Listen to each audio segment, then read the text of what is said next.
everyone, my name is Mini Sethi. I hope you all are staying healthy. Today we are going to talk about neoclassical theory of investment. This theory is given by Dale Jorgenson. According to this theory, firm should have desired level of capital stock.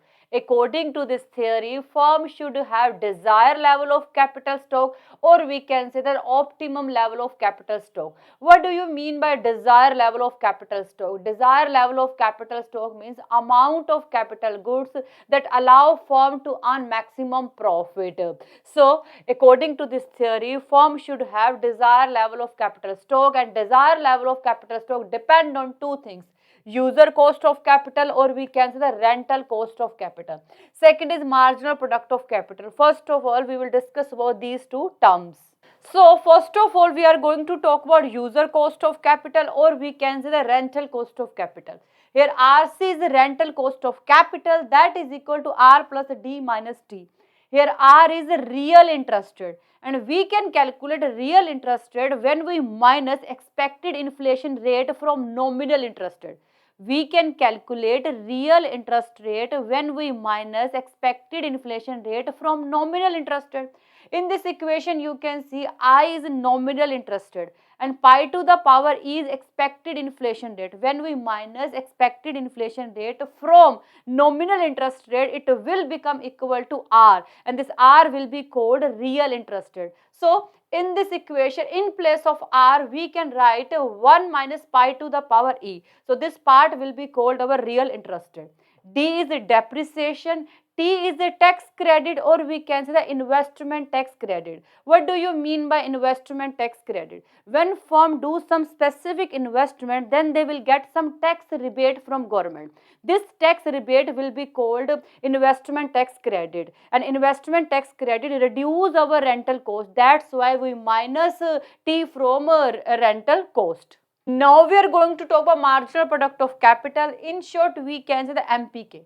MPK is extra amount of output which we receive from extra unit of capital. MPK means extra amount of output which we receive from extra unit of capital. MPK is mainly benefit which we receive from capital. And RCC, or we can say the rental cost of capital, is mainly cost of capital.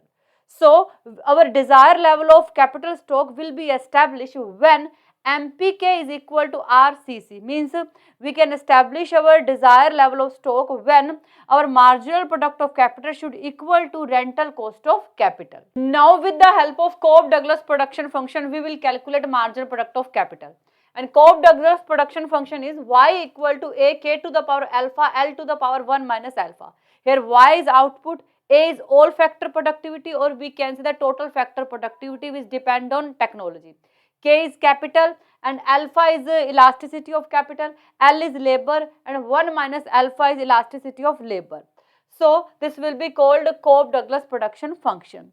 Now, in order to calculate marginal product of capital, we will derivate y with respect to k.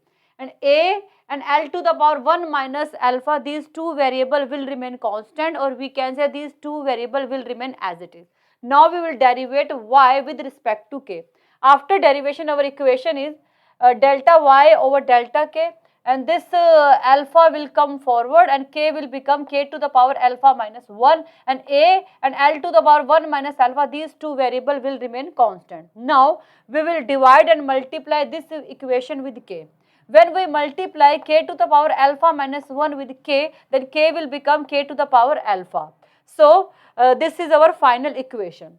Here you can see a, k to the power alpha, and L to the power 1 minus alpha is equal to y. This is just our production function. So, in place of this equation, we can replace y. Now, our equation will become alpha y over k, and this will be called marginal product of capital.